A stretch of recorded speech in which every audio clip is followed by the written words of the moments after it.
know what? Just roll the clip. God doesn't exist. Yeah, I totally agree. Humans came about by random chance processes over billions of years, just like this Elvis mug. Wait, somebody made that mug. Wait, how do you know? That's a stupid question. I know somebody made it because it exists. It just can't come out of nothing. But humans being infinitely more complex than a mug did come out of nothing? So that's Isaac with the Daily Disciple, and I'm not just attacking his video because of how jealous I am of his incredible hair. I am also attacking his video because of how poor the argument is and because of what a caricature of atheism that video makes. Atheists are so silly. We have just this one thing working for us and we can't reason it at all, and we definitely haven't thought it through at all, and we're thrown off by the simplest analogy. Wrong. This argument is compelling at first if you know absolutely nothing about history or science or logic, but with even a brief understanding of those three things, this argument completely falls apart.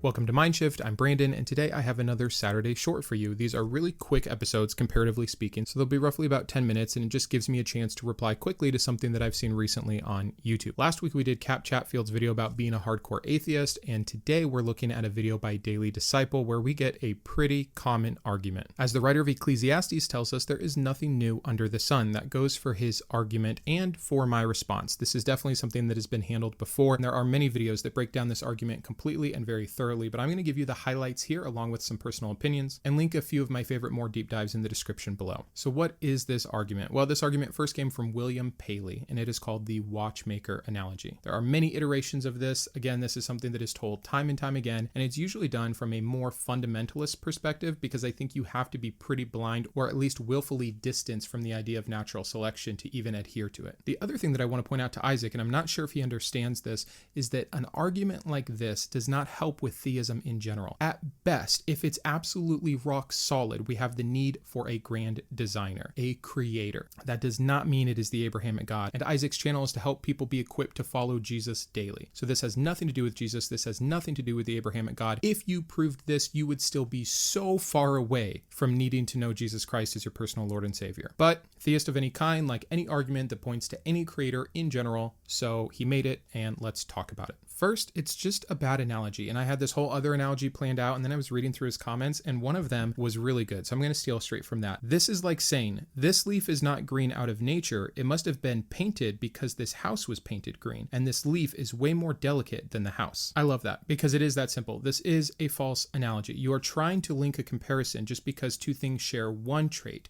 that they must also share all others. By that same logic, we should be able to say that since we know that mug was produced in a factory in Pennsylvania, so was the universe.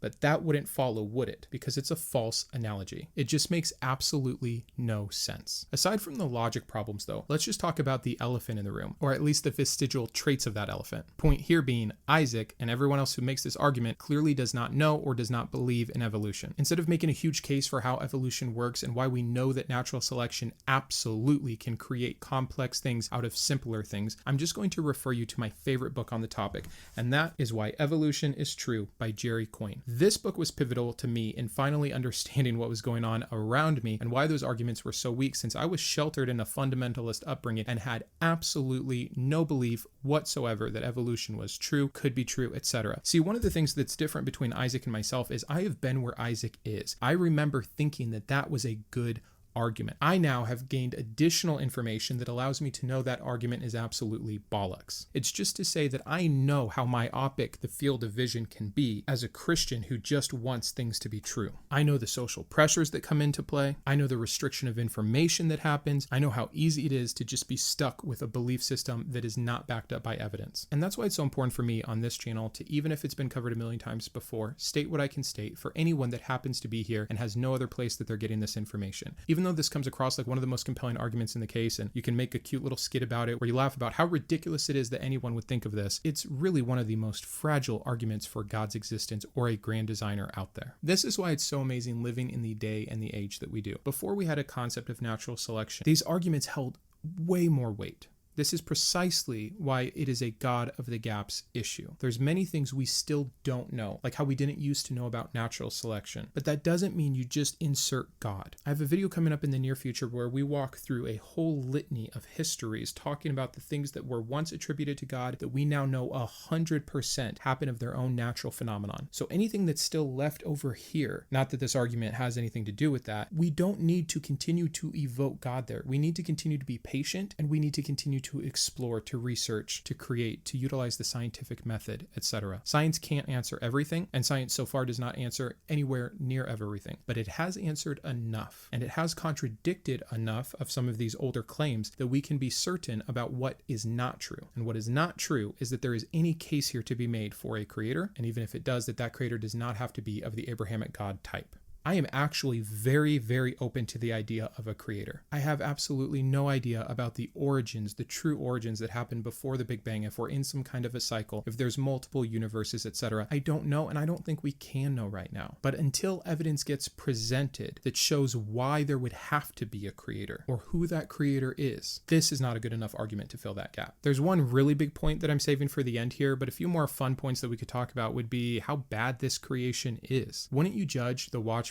or the mug maker based off the quality of that watch or that mug? Again, if you have an understanding of the human body, if that's what we're talking about, how complex we are, it is a bad design. It's amazing that it works at all. You can probably attest to this yourself, how many things go wrong in the human body. What if you had a watch and every once in a while it told you the opposite time? What if you had a watch and it just broke early? What if you had a watch that instead of doing what its purpose was to tell time, it did something completely else, like tell you the weather? You would question just how smart that designer was. Now, what we would expect from natural selection, which is just a rearranging of energy and matter, is that when you're stuck with what you can work with, you're going to have to make some weird arrangements and shortcuts and alterations on your way to whatever process is being designed. And by the way, this is happening on an unconscious level. People talk about evolution like there's some end goal. There's not. Once again, please read a book like this to get a semblance of what we're really talking about here. But long story short, we are not designed well. The human body is not designed well. I can attest to this personally. A second fun thing to talk about here is that the watchmaker puts his mark on the watch. He's proud of it. There's a direct connection from it to him. He didn't make it and then disappear for a few thousand years, leaving everyone to wonder what on earth happened. He took credit for it in a way that he can prove that it was indeed him. We have no such proof. We have a whole assortment of holy books that talk about which god tried to take credit for which creations at which time and beat out which other gods, etc. There is nothing clear here. Another point is that it's not necessarily the complexity that leads you to believe it has a designer in the first place. It's that we've never had an example of a watch or a mug that wasn't designed. We're working from an already predetermined position of knowledge. We don't have such said predetermined position of knowledge on a grand designer of the universe or the human body. So again, it's just failing on so many levels. But the biggest reason that this argument completely fails, and I haven't mentioned it yet because I love it so much, when I heard this argument back, I was immediately stricken with, hey, I can't use this line of logic anymore. It didn't convince me that Jesus Christ wasn't real at the time. It didn't convince me that there wasn't a personal creator, but it said, hey,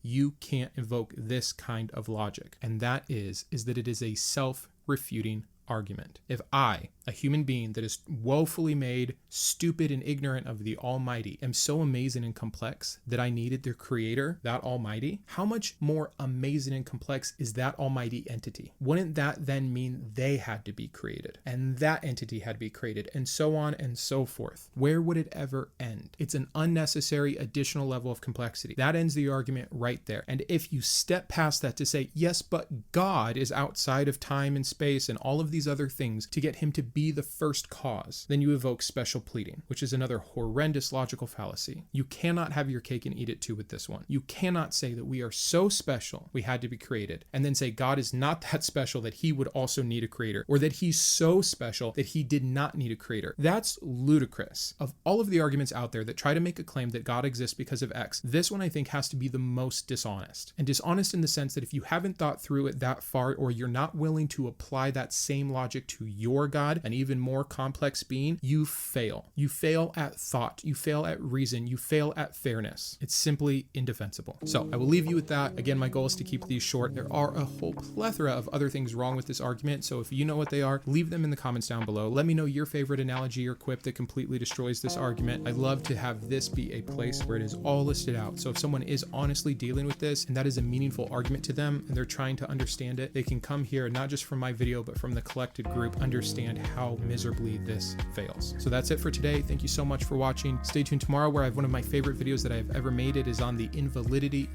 Is invalidity a word? It is on the ridiculousness of Jesus's sacrifice for us, why the whole concept doesn't make sense, and really just deconstructing that in its entirety. But thanks for being here. Thanks for all the early support. Have a wonderful day. And as always, keep thinking.